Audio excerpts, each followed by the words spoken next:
train from New York, which was 15 minutes late. So we're still catching up with 15 minutes.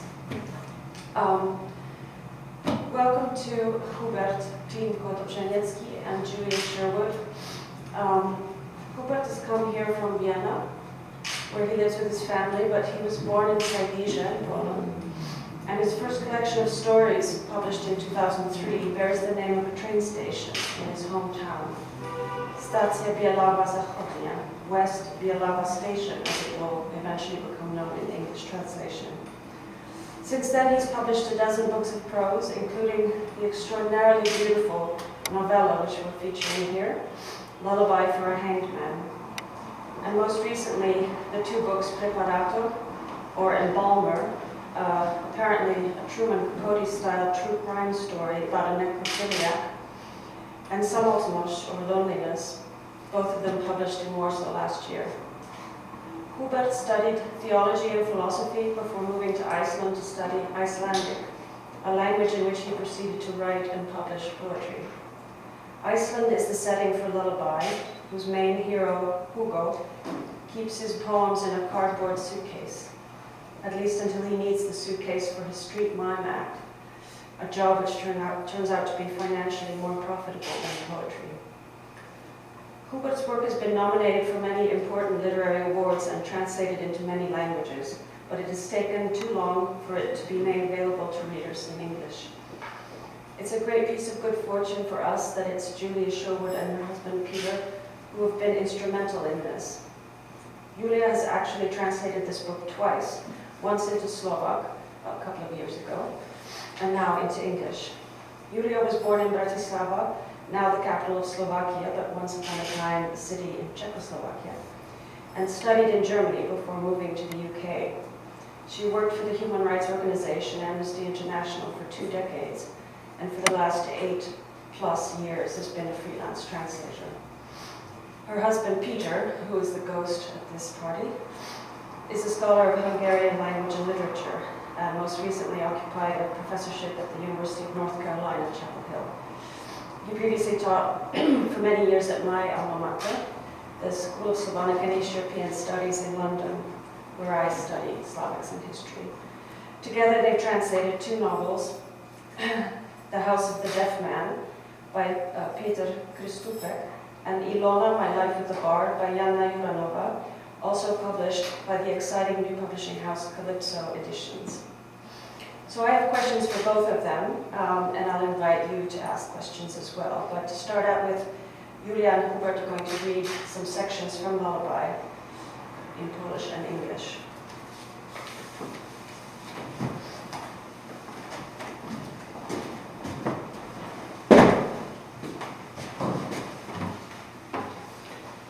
Hello everyone. Someone speaks Polish? Okay, so I have to be careful with Okay, a piece of from Lullaby, Hangman.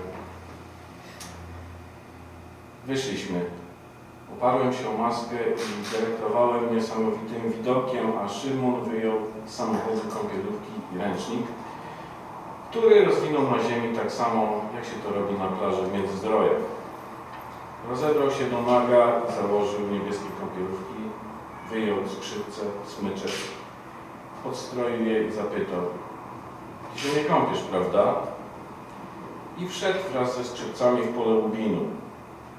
Szedł do przodu, powoli, instrument trzymając wysoko ponad głową, jakby nie chciał go zamoczyć, jakby brnął przez fale. Szedł i szedł daleko w przód, aż stał się małym, białawym punkcikiem widocznym od pasa w górę, bo nogi zakrył łubin, a niebieskie kąpielówki całkowicie zlały się z barwą kwiatów. W pewnym momencie stanął i punkcik jeszcze się zmniejszył, bo Szymon opuścił ręce ze skrzypcami. Stał nieruchomo przez chwilę, a potem usłyszałem cichą muzykę płynącą ze środka pola. To było coś bardzo spokojnego, płynnego, pasującego do miejsca. Jeśli by się kiedyś pomalował na niebiesko, to pewnie można by odnieść wrażenie, że to łubiny grają, że kwiaty mają w sobie struny i pudła rezonansowe. Zerwał się wiatr. melodia zaczęła się z nim mieszać. Filharmonia pośrodku morza, tak, pośrodku morza, bo dopiero teraz zauważyłem, że rzeczywiście przyjechaliśmy nad morze, że są fale, jest wiatr, że wszystko wokół gra, a człowiek w oddali się kąpie. Kąpie w falach i w muzyce. Winy wraz z podmuchem zaczęły falować, a przy tym jeszcze intensywniej pachnieć. Zrozumiałem, że jestem świadkiem cudu, bo było to najpiękniejsze morze, jakie kiedykolwiek widziałem. Bez wody i glonów, bez ryb i statków. Najpiękniejsze morze kołysało na swych łubinowych falach skrzypka, który grał i grał.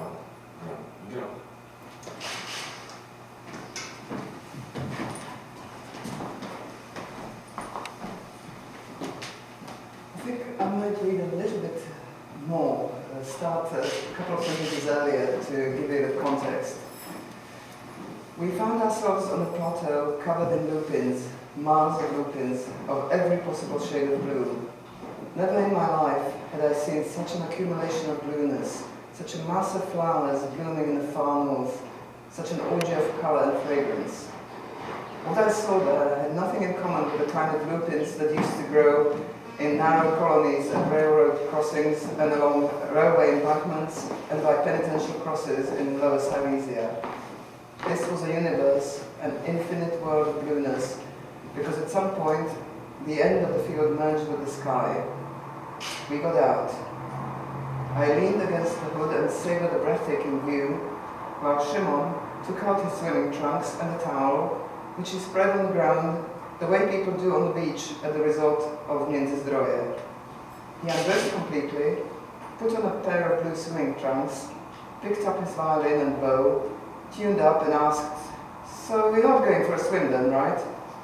and strode off into the field of lupins, carrying his violin. He moved forward slowly, holding the instrument high above his head, as if to make sure it wouldn't get wet, as if wading through waves. He kept on walking, retreating so far into the distance that he eventually ended up as a tiny whitish speck, visible only from the waist up, as his legs were buried deep in lupins and his blue swimming trunks merged completely with the color of the flowers. At one point he stopped, and the tiny speck became even tinier as Szymon lowered the violin. He stood motionless for a while, and then I heard soft music flowing from the field. He was playing something very calm, flowing, something that was in perfect harmony with this place. Had his body been painted blue, you could have imagined that it was the lupins playing, that the flowers themselves had strings and sound boxes. Suddenly the wind rose. It began to merge with the tune.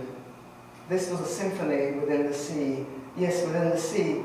Only now did I realize that we had indeed come to the seaside, complete with the waves and the wind, that everything around us was music, and that somewhere in the distance a man was swimming amidst the waves and amidst the music. The lupins began to sway in the breeze, and this intensified their fragrance even more, and I realized I was witnessing a miracle, for this was the most beautiful sea I'd ever seen, without water or seaweed, without fish or boats. And the looping waves of this most beautiful sea gently rocked the violinist, who played and played and played.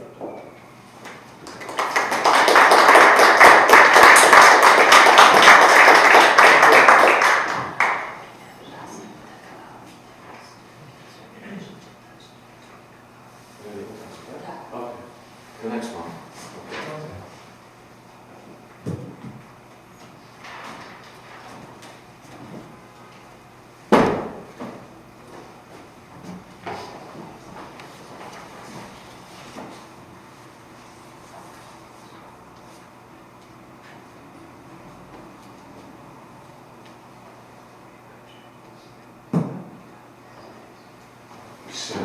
Jaki mały days when I was a student in Krysuvik.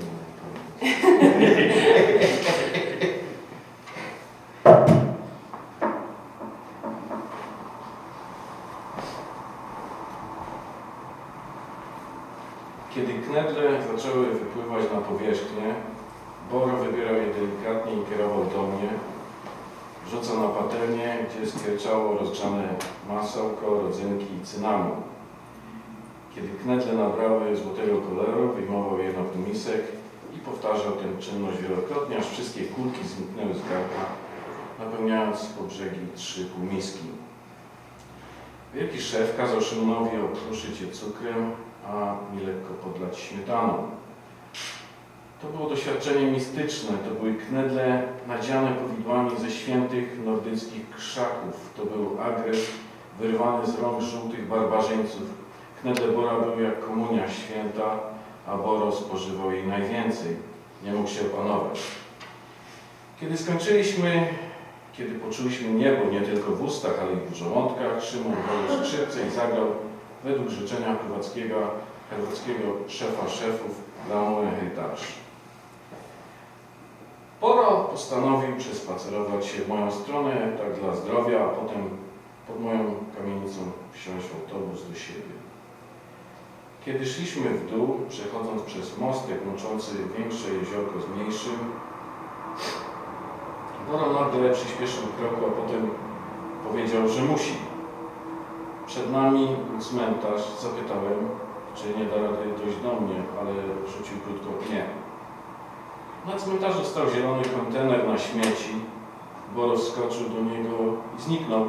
Potem usłyszałem stękanie i z przerażeniem zauważyłem grabarza zbliżającego się na swoim traktorku z przyczepą pełną skuszonej trawy. I tak znaleźliśmy się w sytuacji bez wyjścia. Grabarz zaczął wrzucać trawę do kontenera, aż opróżnił całą przyczepę i odjechał. Kiedy warkot silnika całkiem ucichł, kiedy obaj wiedzieliśmy, że wyjechał z cmentarza, z kontenera zmartwychwstał Boro, który wyglądał jak ludzki trawnik. Na jego głowie zamiast włosów rosła trawa. Może właśnie tego dnia jego urojenia stały się rzeczywistością. Ta jego zielona obsesja wyszła z mózgu i zmaterializowała się na starym cmentarzu. Patrzyłem na niego jak na dzieło sztuki, a on w szoku i z niedowierzaniem zapinał sobie spodnie.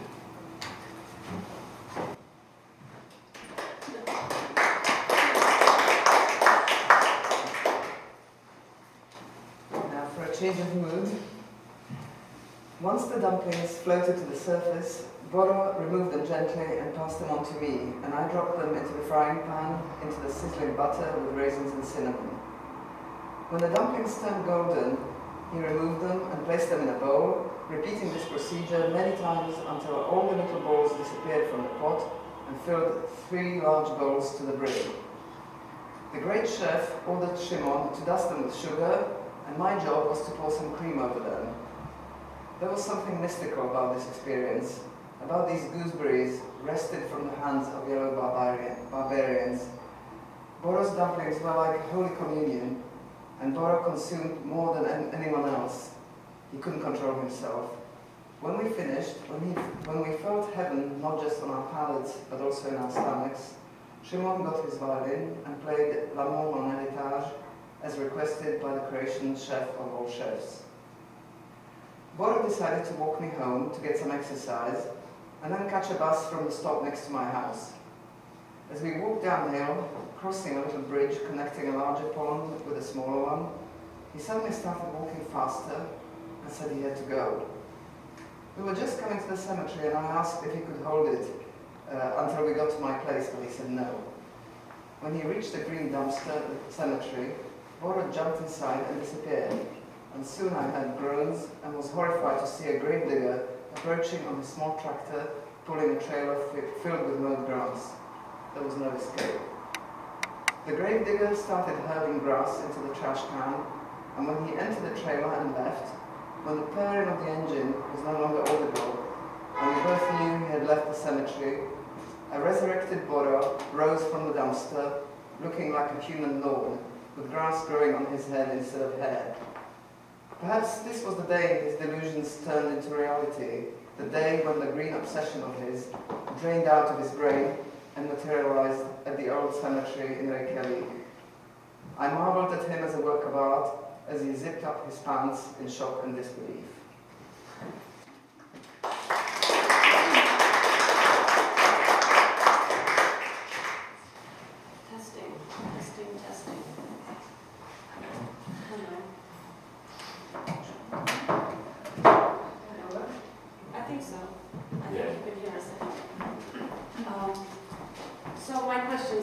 my interests, of course, and other people will have the chance to ask their own questions. But to me, especially in these two passages, but throughout this beautiful book, to me it reads like the prose of a poet. And since you started with poems, I can't help wondering, we were already talking about this a little before we got here, whether you still write poems and if poetry is important to you in general. I have to admit that I published 2 books in Iceland, 2 books of poetry in Icelandic, but I have to admit also that the poems were written in Polish, and then I translated them myself and with the friends into Icelandic. I think I am not able to write another language than Polish. I even dream in Polish, so it's rather complicated, and this is a sort of psychological problem. And I'm kind of lazy as well, so it would take me a lot of time to write something in foreign language. But I have to tell you that those 2 books of poetry, one of them was a best-selling book in Iceland because people from lesbian and homosexual unit of Reykjavik have wrongly understood the title of the book, and the title was Poems Out of the Wardrobe. So they thought that out of the closet, yes. So they bought all of the books we print, and then suddenly I became quite famous for a week or 2. But as we spoke before, I still write poems, and I published a few of them in Poland a few years ago. But so is there a strong connection for you between writing poetry and writing prose? Is there a big difference, or is it the same process? Particularly, this book was a special one. So we have 3 artists, so I wanted to keep it in an artistic way. And there's a lot of music and lots of poetry in that book. But my other books are not very connected into the poetry. But I have to tell you that poetry is very important to me, and I'm kind of unusual Polish reader because I still buy books of poetry in Poland. They are very expensive. Book of poetry is almost the same price like a thick novel. But it's a kind of delicacy for me, 1 poem per day. When I wake up, 1 poem and I can start the day. It's a kind of prayer, yes? I'm not praying as I'm supposed to do as a Catholic, practicing Catholic, but one poem from, I don't know, Hubert Klimko-Dobrzaniecki or some foreign author, and I can start my day. So is this also the way you keep in touch with Polish, with the language, not living in Poland? I mean, is poetry part of that, or do you also watch television? I mean, do you... I hate television, although I'm studying at the television department in Katowice now, but I'm more connected into film. But do you speak Polish a lot? I'm assuming your children are bilingual. I mean, it was a problem, the youngest son stopped to speak Polish to me, and that's why I have written a children's book. I said to myself, okay, you don't want to read Polish, you don't want to speak Polish, I can do a children's book and we can see what will happen. And one day I came with a book in Polish, children's book, and I put the book on the table, and he came and he asked me this, and I said, it's children's book, but it's in Polish, you don't read Polish, so it's not your business. And he grabbed the book, and the next day he was late for school, because he could read, and from that day on, he reads in Polish and he speaks. We speak Polish at home. We are Polish, so I cannot, pass my feelings in other language because I am not proficient in other language. So it's kind of easy for me to speak Polish. I assume that since you left Poland as a young man, the language itself has changed quite a bit because you grew up in communist Poland and everything that happened after Poland became a democratic country. You watched from abroad. I don't know how often you went back to Poland, but do you have a sense of how the language has changed, the slang, what has changed in? But I can say that I have an ear, and I am not very conservative, so I like new Polish language, which is now highly influenced by English. Before was influenced by other languages. Being in Iceland, I was visiting Poland once a year or twice a year, and it was kind of hard for me because I was distant, and but now I am sort of on weekly basis in Poland, so there's no problem for me. And also, I was being abroad. I was ordering Polish books, new books, so I kept contact with the language. So it was nothing new for me with Masłowska's books and stuff like this. I was, not sure. So do you feel part of a generation in Poland, a generation of writers? Or? No, I was always a Poles talk a lot about generations. Yes, I'm just a solo. Really? Yeah. Because when I read you, I'm more familiar with the poets of your generation, and it seems to me you have a very similar kind of hunger for reality. This is very strong in this generation. That's made their debuts in the 90s primarily. A kind of reaction against what's perceived as sort of sentimental and cliched about the old sort of dissident literature or solidarity period.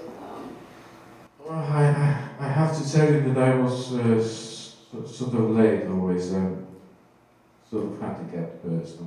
I'm left-handed, and my debut was very late. So I'm almost 50 years old, but in heart I'm 20. So I'm not very connected with these poets from 90s. So. But you've published 12 books, so you're not a debutant. Not longer, but I did 12 books in 13 years, so so I just catch the time. So are there writers in Europe that are you feel particularly close to, that are, any particular classics of European literature that you have tried to emulate or follow, or? We just spoke yesterday about books which formed me. So I said the first one it's a world best-selling book, and it's still, and it will be. It's the Holy Bible. Very nice story. So if you don't read that, I advise you to read it. It's a very fine book. Then I have a Icelandic author. Nobel Prize winner Hubert Klimko-Dobrzaniecki. I like his book, especially Birds of Iceland. Then I like Russian one, Bulgakov, Master and Margarita. I like Thomas Mann, the Magic Mountain, yes, yes. And I could find you some other books, but those books are very important to me. And also some of the Hrabals books from the Czech literature. And Hashek, I don't know the English name. Yes. It's funny, in Poland I've noticed that you're sometimes described as the most Czech of Polish writers, and I wonder what that means. Because Polish people, they lost sense of humor. I think I'm not the Czech Polish Czech writer. I'm just Hubert. I'm trying to be myself, and I try to put some humor into my books because I write sometimes about very difficult and horrible things. So I don't want to, my reader to cry. I want him or her sometimes to smile. This is life. Life is sweet and bitter at the same time. Even more bitter than sweet, I think. So I'll ask Julia a question about you've translated this book twice, and I wonder how different it was translated into English after Slovak, because Slovak is so close to Polish. Is the process very different? Or? I think is it working? Yes. The process was mainly different because I translated into Slovak on my own. And the sad problem I had was with some of the colloquial and slang expressions, because I've been away from the country now for 25 years or so. So I wasn't even sure about some of the terms, so I had to consult some friends. But also the internet is very useful for this. In English, finding the tone and voice was maybe a little bit more difficult to get into it, but even by then I thought I knew the book so intimately that helped. So do you strive for a kind of global English, or are you conscious of keeping to a British English, an internal problem with English? Yes, and especially because this is a US publisher, so I was trying to make it lean towards US English. I don't know if I've succeeded, so I think I probably ended up with the transatlantic. It reads to me as somewhere in between, yes, but I didn't know if that was your intention. Well, the intention was trying to get across the ocean, but maybe I didn't fully succeed. Can you say something about collaborating on a translation? It's something I've translated quite a bit, but I've never co-translated anything. How do you do it? Well, I do the first couple of drafts. Also because Peter doesn't read Slovak or Polish. And then he does revision, and then we discuss any areas that are unclear, and then I incorporate these changes, and then we look at it again. And also what we try, and especially with a short book like this, it's easier to read it out aloud to each other to get the flow and the sound. Did you work with Hubert? I mean, did you have a kind of collaboration on the translation? Yes, I consulted him on some passages or expressions. There were a few facts in the book which I wasn't sure would be so obvious to the English readers, so I asked his permission to add a little gloss and incorporate it in the text. For example, when the paintings mentioned in Mateko paintings, so I actually added a painting by Mateko of that famous jester statue. Yes, because I don't really believe in footnotes in fiction. Oh, we met in Iceland. Oh, Sorry? we met in Iceland. Yes. Yeah. Do either of you? So this is a question for both of you. Do you have a good sense of why certain authors, are present in the English language world? It's obviously not connected to quality. It may be partly connected to quality, but there are certain kinds of writing which are simply much more difficult to translate. Do you seek out a particular kind of writing because you think it might be more translatable, or do you simply translate what you like? Well, I try to translate things that I really like and speak to me, and they can be quite different. But then it depends on finding a publisher. And so with some books, I translate a sample, and then sometimes it takes years to find someone who is on the right wavelength. that can be quite frustrating sometimes, and I think it's even more difficult for Slovak literature than Polish because there is no context. You're really starting from scratch, and convincing publishers to give a chance to an author nobody's heard of from a country. Most people can't even place on the map, and they're confused with Slovenia. My theory is that it has a lot to do with whether or not people feel comfortable pronouncing the name of the author. Yes, that's also true. And too, with one of the books that we translated, we decided to change the book title because the original was My Life with Bielawa, the name of the poet. So the book is written from the point of view of his wife. And we felt, and Peter felt especially strongly about that it would be such a burden. Nobody would buy a book whose title we couldn't pronounce. So, also we thought that the title with the woman's name might be a bit more interesting. Do you, when you write, think about being translated now, since you've been translated so often? Are you conscious of writing differently because you may be translated? No, absolutely. I'm trying to be myself, and I do my work, and if I have a luck, because it's a matter of luck as well to be translated to some languages, my agent or the publisher, they sell the license to the book. But I can tell you about my name, because, for example, I got published in French, and it was my first foreign language. I got 6 or 7 books translated into French, but they said to me, you have a complicated surname, you know. The first one is nice and simple and short, but the other one, could you just read off of the second part of your surname?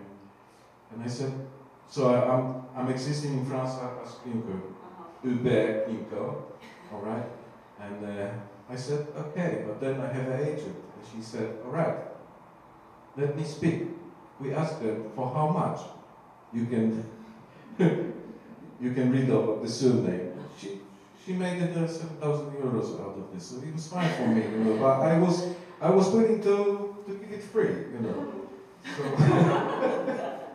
So I'm very happy that the English translation of Lullaby, the publishers, they stuck to my full surname.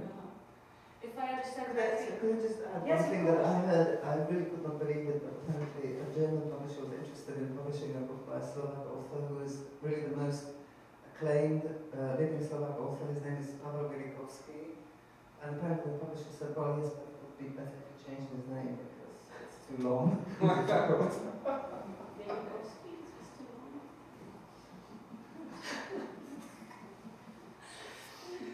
Well, this is why so many people, I mean, Herbert, Miłosz, it's good to have a 2-syllable name. If I understand correctly, your Klimko is your wife's name. Yeah, sure. I did it. But I can tell the story because this is a sort of noble name now. 2 compounds, and some people think that the first part is a coast of art, mine. And I had a reading in the south of Poland, and I had a man in the first row dressed very properly, you know, with ties, and they were wearing some rings and so on. And then normally questions are at the end of the meeting. But then suddenly one of them, he just asked me a question. I said, okay, I'm not traditional, we can start with the questions, there is no problem. And he said, he stood up and he said, well, I understand, well, you are a prince. I said, why do you think I'm your name? I said, no, listen, I have taken, after the marriage, I have taken surname of my wife as my first one, because I liked it. It's not prohibited, you can do it, it's no problem. You just, in registry office, you can do some papers, you can have it. And then suddenly, all these people from the first row, they left. They left.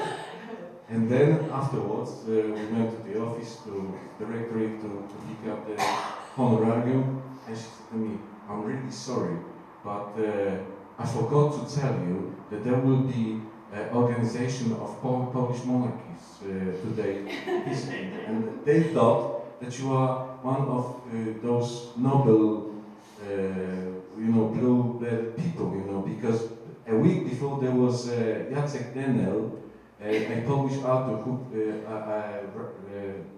artist who pretends to be born in aristocrats. It's my wife's name, and French they like it, so it's okay. I have a question about your fascination with the north. You seem to write, you've gone and lived in Iceland. You've set books in Iceland, in Denmark. Sort of Baltic region generally seems to draw you, attract you. What is it about the north that you like? Well, it's thought of my mother. I was 7 years old. I think we had a shortages in supermarkets in Poland. There was nothing to buy, but sometimes we got some fish. And one day my mother came from the shop with a jar of herrings. And we opened up the herrings, and the herrings were horrible because they were sweet. Normally we eat salted herrings, right? And there were some signs on the label, on the jar. And they were like, the letters were like Latin, but not really. So we called our neighbor, and he was sort of brain. They called him brain, even in our block of flats. And he came, and he looked at it, and he said, "It's Icelandic." So I didn't know nothing about this island, about this place. Never. There was very little information in Poland about Iceland that years. But I bought myself a map, and I started to dream. One day I will go there and I will conquer this place. It's taken me many years, because I went to Iceland when I was 30 years old after finishing university in Poland and not being a part of the army. So I signed myself for the University of Iceland, but I didn't speak any English that time, but there was a requirement from the university that you have to speak some English, because the first year will be conducted from English into Icelandic. So I went to England for 3 months, English course in Colchester. And you hear the effects of 3 months English course in Colchester. Then I went to Iceland, and suddenly I realized that I'm the only one person who doesn't speak any Icelandic, because half my class, they were German students who finished 2 years of Icelandic in Germany, and they signed up for the first year in Iceland. Okay, so I was kind of stupid between them, They all spoke with the tutors, teachers, and I was sitting there. But I had to do some hard job, to catch up with them. Well, I succeeded. I still have a contact with this language. I speak. It's getting rusty, but I try to order some regular basis books from Iceland. So I still read in Icelandic, and I have some spouses, family in Iceland now. So and they are able to speak Icelandic. So we speak Icelandic. We've tried in Vienna, me and my wife, to have Icelandic day. On Tuesday. Speak Icelandic, but it was sort of stupid, so we resigned after two months. And but I have this fascination about North. Yes, I read many books.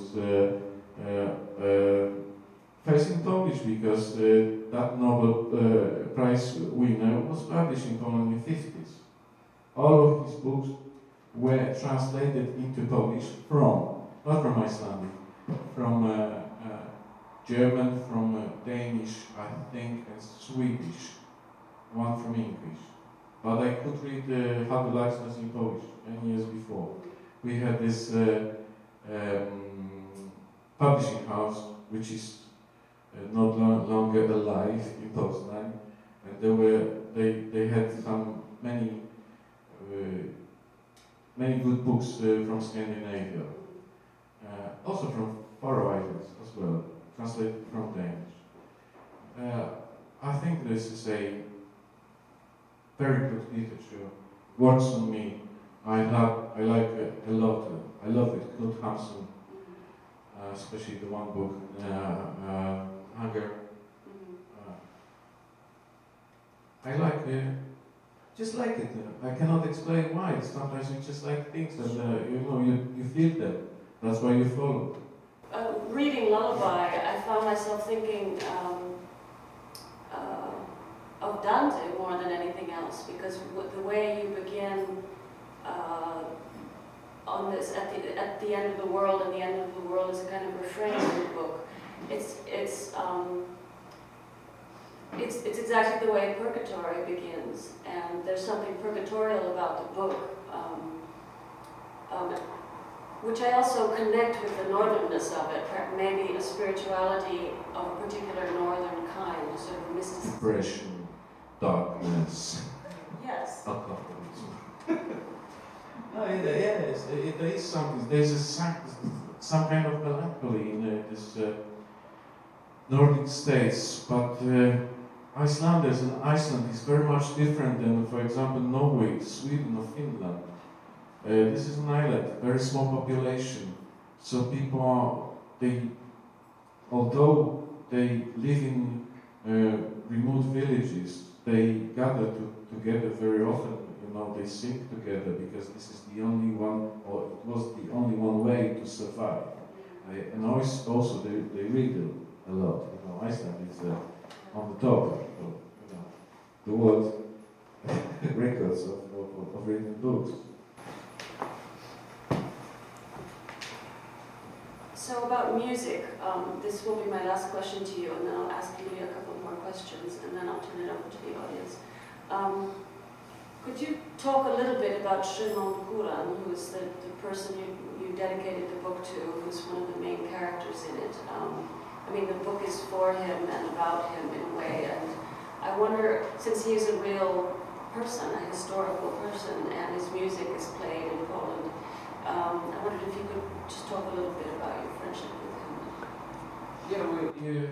Shimon, he was a violinist and he played in London, first in orchestra, and then he got a contract to Reykjavik Philharmonia Orchestra. So he came to Iceland, I think 7 or 8 years before I came.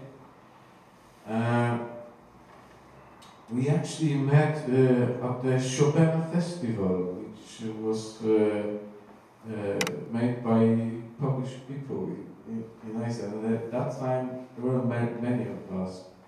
I think there were like 350 Poles when I came to Iceland. When I left Iceland, there were 12,000. and I liked his music because he could play everything, from jazz to classical music. And he was composing himself as well, bits of pieces. And I think he was a great musician. He decided to go from this world himself, so it was his decision. But once we had a conversation, and he said, Hubert, when you became a writer, please put some sketches and gags from our lives to your book. And he died.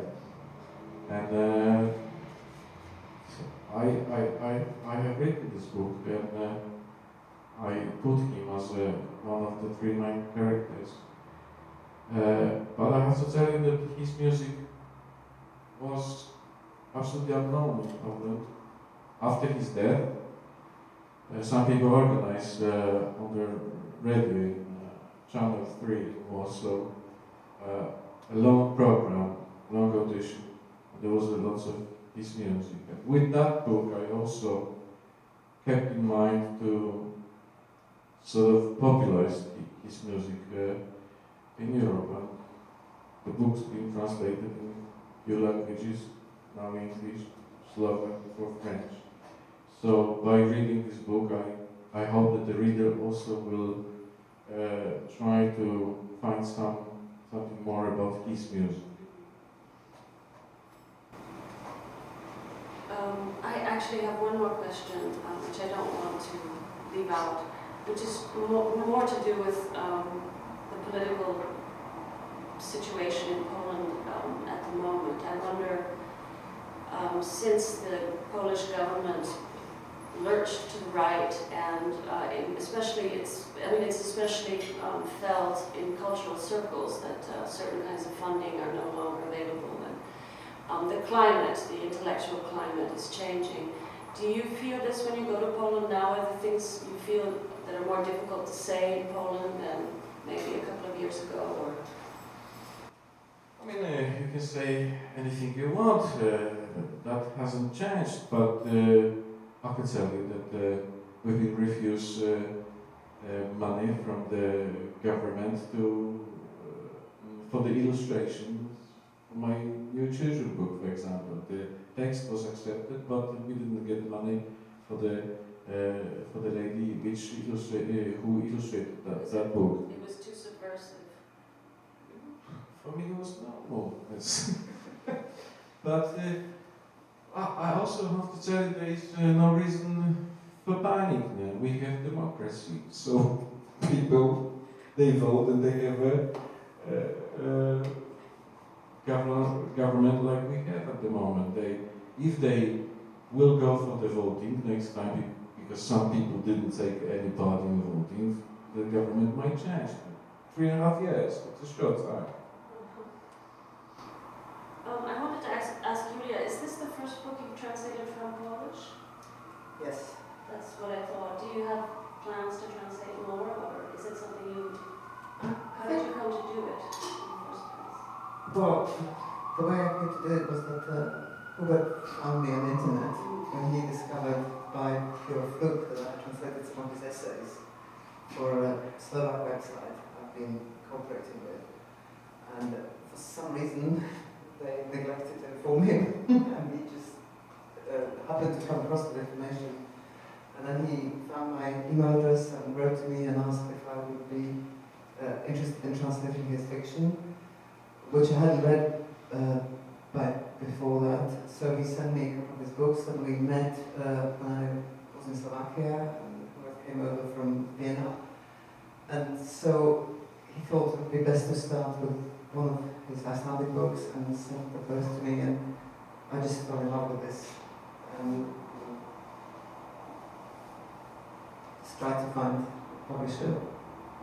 But, so you heard it first? Well, the question, what I started to ask you was if you have plans to translate more from Polish. Nothing specific, but I wouldn't mind doing that at all. Also because my main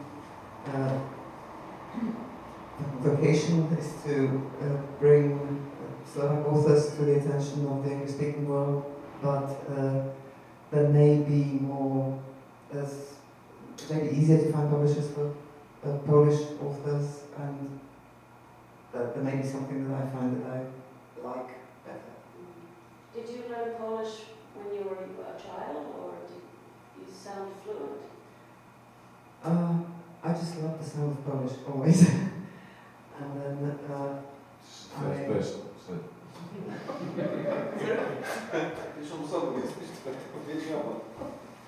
I did some Polish at university, but it was really only a side gig. But then when I worked for Amnesty International, I traveled to Poland a lot. And I just immersed myself in the language. I just loved it so much and felt an affinity with it. And first, I just started reading newspapers, and then gradually started reading books. I think Hubert just said that Julia was the first person he ever heard say that Polish was a beautiful language. I mean, on paper, yes, but some people say it's harsh. It's like squishing a can of beer or something. Depends who's speaking it, I think. I mean, I like it, but some people don't. I mean, the sound, yes, could be annoying. I have this feeling that it's possible. One thing that occurred to me very strongly reading this book is what an advantage it is for prose writers in Europe, that the fact that there's simply a category in bookstores called Literatura Piękna, or in Germany, Roza, where they don't feel this need to divide, non-fiction from fiction. Do you have a feeling about where you want this book to be in a bookstore in America, where you have to choose between essay and memoir and Americans I are want very... Lullaby, on the shelf with the best sellers. Sure. Top 10. But fiction. Fiction, yes. It is fiction. We have a, for example, we have a Croatian artist. He's in good condition, but in book, I killed him. I even asked him for the permission. I said, Boro, I have to kill him. Yeah, sure. He's alright, he's making painting, doing his art. No, another fellow is dead, unfortunately, but many things in that book. It's fiction. Because this is not a reportage. It shouldn't be a reportage. It should be literatura piękna. If anyone has any questions, you'd be very welcome to ask them, or comments.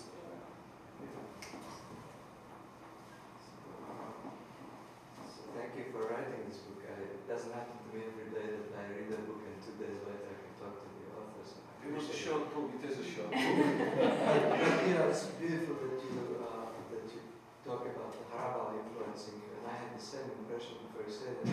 I had the feeling it was a combination of quite a bit of Harabal style with Fellini, particularly Armacord. I love Armacord, and some of the scenes were totally Fellini-esque for me. I hope you don't mind that comparison. No, but listen, I have written a novel called 1, 2, 3, which hasn't been translated into other foreign languages. It's the first published punk rock novel, I can tell you that, And the critics, they put on the backside, how do you call it? The cover, that this is a kind of Ammercoat. Really? Yes, based in Lower Silesia. I haven't seen that, but that was my association, and especially that scene in Armacord where this man climbs up on a tree and starts screaming, "I want a woman," just.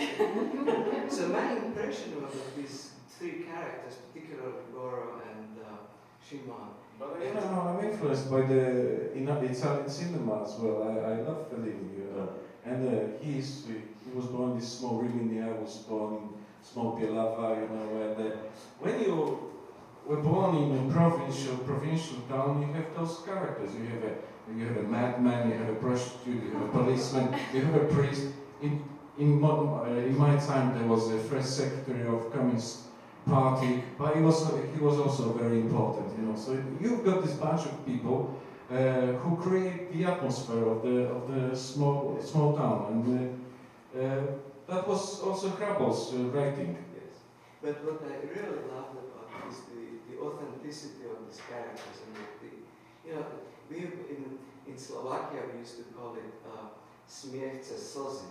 That yeah. I don't know how to say it in English. Laughter through tears. Yes, that was my Laughter through tears. yeah, that was my impression. It was beautiful, nostalgic. But what my question is really is the most authentic people in this book of yours are psychiatric patients. That's the sad part, that you have to be psychotic to live a full life like this. That's what I can tell you why I didn't get crazy. Because after finishing course of Icelandic in Iceland, I couldn't get a job because everyone speaks Icelandic, especially when you finish Icelandic for foreign students. There is no way to get a job. So I finished 2 years medical course for the nurses, and I became a mental nurse. And I work in the institution, That's why I didn't get crazy, because I had the patients. I have to take care about it.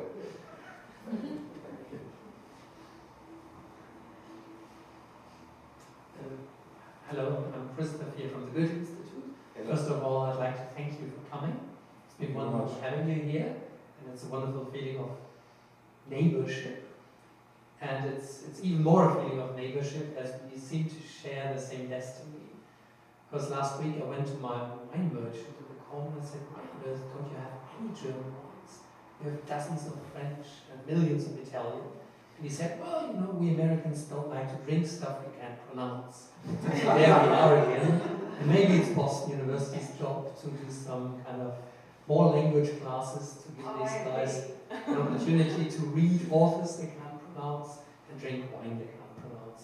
At any rate, we are really happy you're here. Thanks for coming. Thank you very much, and I can tell you that I like German and Austrian wine. In fact, sometimes I overdo with the Austrian wine with Zweigelt. You know, I like red wine.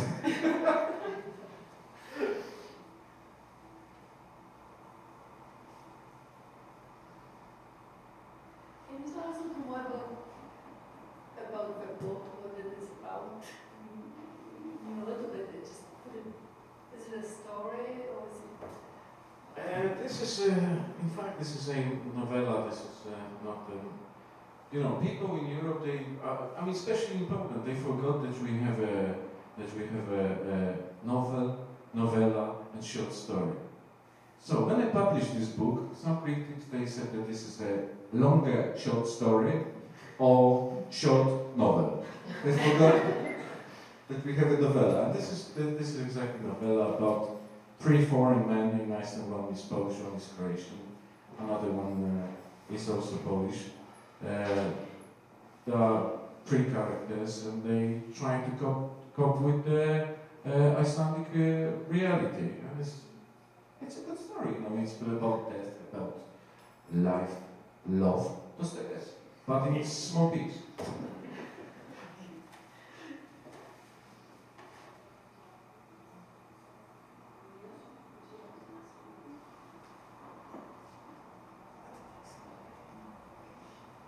I think maybe you should move to the table and sign some books.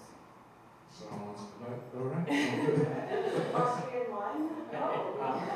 Yeah? Really? Yes. Thank you very much. Thank you very much.